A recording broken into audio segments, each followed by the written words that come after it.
नमस्कार, बहुत स्वागत है आपका। आप देख रहे हैं भाग्य चक्र और मैं हूं आपके साथ शैलेंद्र पांडे। सावन के सोमवार के जितने ही महत्वपूर्ण होते हैं, सावन के शनिवार, और आज सावन का दूसरा शनिवार है, तो हम आपको बताएंगे कि आज आपको क्या पूजा उपासना करनी है और किस तरह के लाभ सावन के दूसरे शनिवार पर आपको प्राप्त होंगे। हम आज सावन के दूसरे शनिवार की बात कर रहे हैं। सावन के दूसरे शनिवार का महत्व क्या है और क्या खास बात होती है सावन के शनिवार की, पहले ये जानते हैं। देखिए, सावन में आम तौर पर हर तरह की ऊर्जा की कमी होती है। आप नॉर्मली देखिए, सावन में लोगों को आलस्य रहता है। इसीलिए सावन में आम आदमी को स्वास्थ्य की समस्या और धन की समस्याओं का सामना करना पड़ता है। सावन का हर शनिवार अगर आप इस दिन उपासना करें तो आपको अपार धन और संपत्ति दे सकता है। इसीलिए संपत्ति देने की वजह से सावन के शनिवार को संपत्ति शनिवार भी कहा जाता है। इस बार सावन के दूसरे शनिवार पर दशमी तिथि का संयोग बन रहा है और दशमी के साथ सावन होने की वजह से इसका महत्व और भी ज्यादा बढ़ गया है। अब आपको बताते हैं कि सावन के हर शनिवार को किन बातों का ध्यान रखना चाहिए, किन बातों की सावधानी रखनी चाहिए। सावन के हर शनिवार को आप शनिदेव की पूजा जरूर करिए, लेकिन शनिदेव के साथ साथ शिव जी की पूजा करना भी जरूरी है।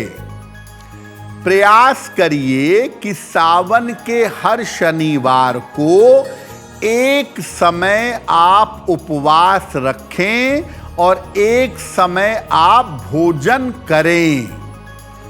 अगर आप सावन के शनिवार को आहार ग्रहण करते हैं तो आपका आहार हर हाल में सात्विक होना चाहिए। प्याज, लहसुन, मांस, मदिरा का प्रयोग सावन के शनिवार को न करें। सावन के शनिवार पर पूजा के दौरान या वैसे भी काले रंग का प्रयोग न करें। आप चाहें तो नीला रंग प्रयोग कर सकते हैं। अगर सावन के हर शनिवार को शाम के समय पीपल के नीचे केवल दीपक जलाएं और पीपल के वृक्ष की परिक्रमा करें तो इतना करने से भी आपको शनिदेव की कृपा मिलेगी। मैं आपको ये कहूँगा कि सावन के शनिवार की शाम को पीपल के नीचे दीपक जलाएं, 108 बार शनि मंत्र का जप करें और पीपल के वृक्ष की परिक्रमा करें। शनिदेव की कृपा आपको बड़ी आसानी से प्राप्त होगी। अब आपको बताते हैं कि सावन के दूसरे शनिवार को क्या उपाय करें जिससे बहुत ज्यादा लाभ की प्राप्ति हो।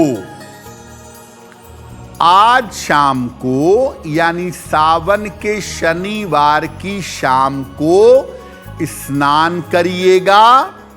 नीले या सफेद वस्त्र धारण करें। सूर्यास्त के बाद पीपल के वृक्ष के पास जाइए, साथ में सरसों के तेल का दीपक, थोड़े से काले तिल और 1 लोटा जल लेकर जाइएगा।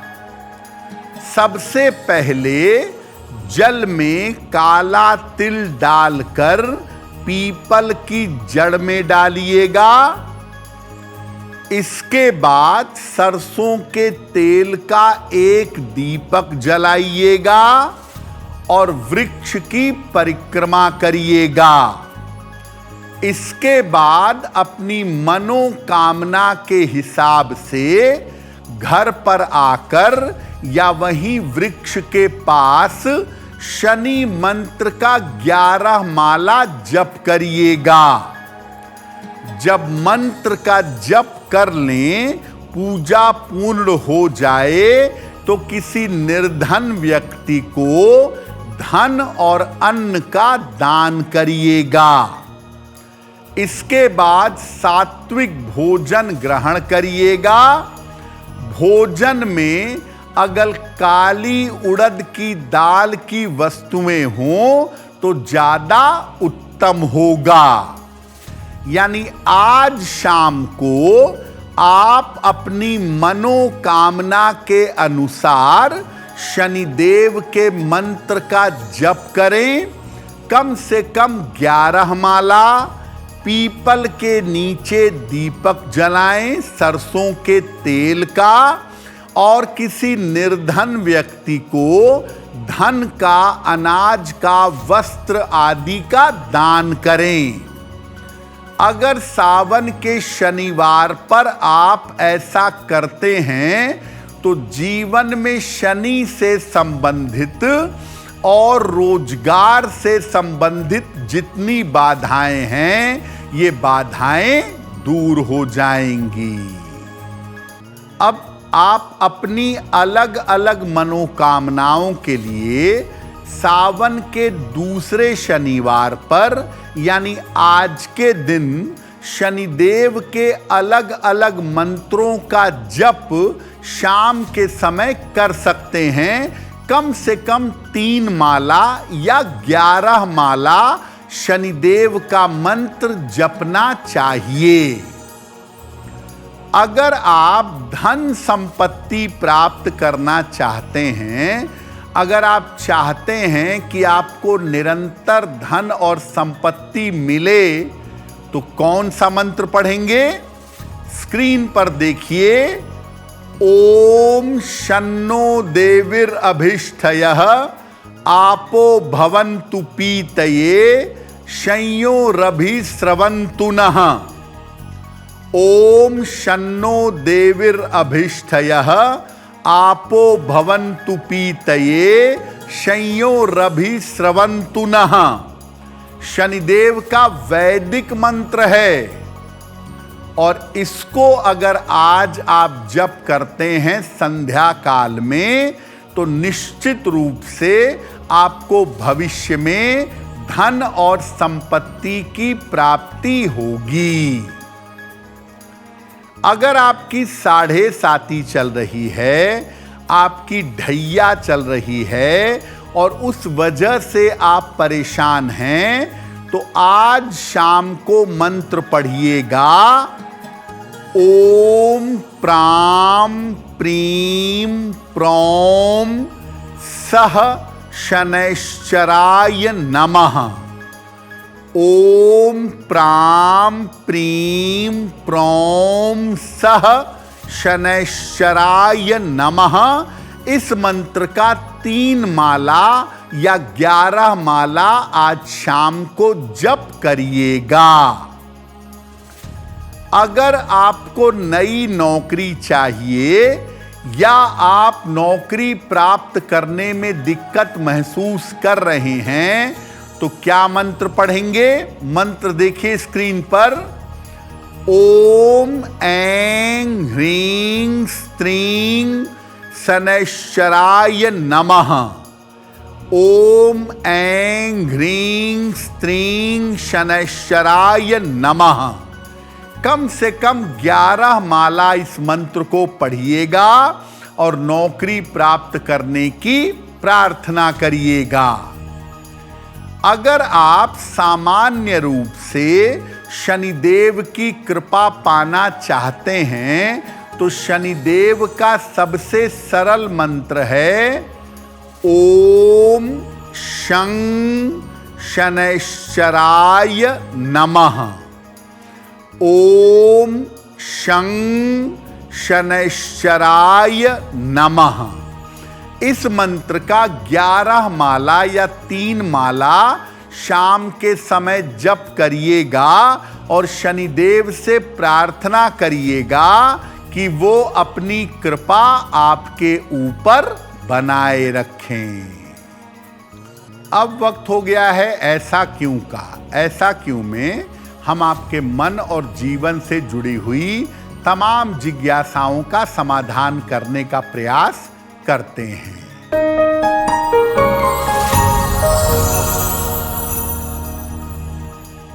ऐसा कहा जाता है कि शनिदेव की जिस मूर्ति में आंखें हों उस मूर्ति के दर्शन नहीं करने चाहिए। ऐसा क्यों? देखिए, वास्तव में शनि की ऐसी मूर्तियां बननी ही नहीं चाहिए जिसमें उनकी आंखें हों, क्योंकि ज्योतिष ये मानता है कि शनि की दृष्टि जिस चीज के ऊपर पड़ती है उसका नाश हो जाता है, चाहे वो इंसान हो चाहे वो ग्रह हो। अगर आप शनि की ऐसी मूर्ति के सामने जाएंगे जिसमें उनकी आंखें हों तो उनकी दृष्टि आपके ऊपर पड़ेगी, आपको नुकसान होगा। शनि जहां शिला के रूप में विद्यमान हो वहां पर शनिदेव की मूर्ति के दर्शन करने चाहिए। आंखों वाली शनिदेव की मूर्ति का दर्शन करना उचित नहीं होता है। अगर आप मुझसे जुड़ करके अपनी समस्याओं का समाधान चाहते हैं और चाहते हैं कि आपकी समस्याओं को ज्योतिष के माध्यम से सुलझाया जाए तो आप हमसे संपर्क कर सकते हैं, जुड़ सकते हैं एस्ट्रो तक पर।